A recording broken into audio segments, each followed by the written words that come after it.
အားလုံးမင်္ဂလာပါတရားတော့ဖော်ပေါ်မှာရောပြီးတော့တော့ပေါ်မှာရောချိန်လို့ရတဲ့ဒီလိုလိုက်ပြပုံစံတော့ချက်ရထိုးပြပေးသွားမှာဖြစ်ပါတယ်။ရှေ့ကတော့ကိုကြားတဲ့ရှေ့မျိုးစားကိုတောက်လို့ရပါတယ်ကျွန်တော်တော့အဲ့ plan ကိုတောင်းထားတယ်ပေါ့နော်ထိုးပြမှာဆိုတော့နည်းနည်းလေးအခြေအစစ်ပြအောင်လို့ပါ။ဒီမှာဆောင်မကျင်ရင်လောက်မယ်ပြီးလို့ရှိရင်ကျွန်တော်တို့ပုံမီတောင်းခါတက်ပါမယ်။ပြီးတော့နေရတဲ့တိုင်ရှင်ကိုအဲ့ဒီပင်ကျရထဲမှာကျွန်တော်တို့နှစ်တိုင်ထိုးထဲမှာပေါ့နော်တိုင်ပြီးတော့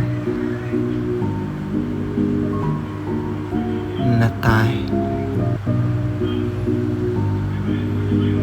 ပြီးလို့ရှိရင်ကျွန်တော်တို့ပုံမီအနာခါထက်တက်မယ်ပြီးလို့ရှိရင်အဲ့ထဲရောတိုင်တိုးတိုင်ထိုးပါမယ်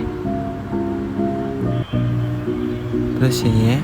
ပုံမီနှစ်ခါထက်တက်မယ်ပြီးတော့အဲ့ဒီထဲကိုတိုင်ရှိတိုင်ထိုးပါမယ်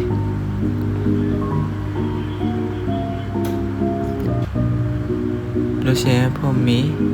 နှစ်ခါပြီးတော့အဲ့ထဲဝဲဆက်ကော်နဲ့ပြန်ဆက်ပေးပါလို့ရှိရင်ပုံမီနှစ်ခါတက်မယ်ပြီးတော့အဲ့ဒီထဲကိုတိုင်ရှိတိုင်ပြန်ထိုးမယ်လို့ရှိရင်ပုံမီနှစ်ခါတက်မယ်ပြီးတော့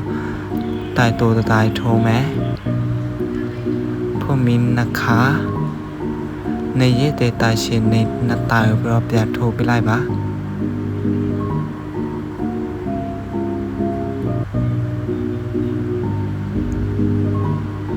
တိုင်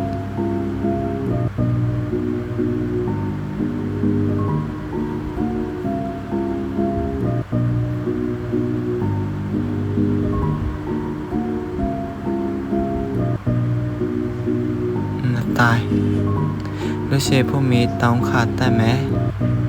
ပြီးတော့ဆက်ခေါ်နဲ့ဆက်ပြလိုက်ပါဆက်ကြလို့ရှိရင်ကျွန်တော်တို့ပုံမီတစ်ခါတက်မယ်ပြီးလို့ရှိရင်အဲ့ဒီမဂျင်ရင်ဂျိုဆွဲပါမယ်အဲ့ဂျိုချစ်ပြဆွဲပြလိုက်ပါတော့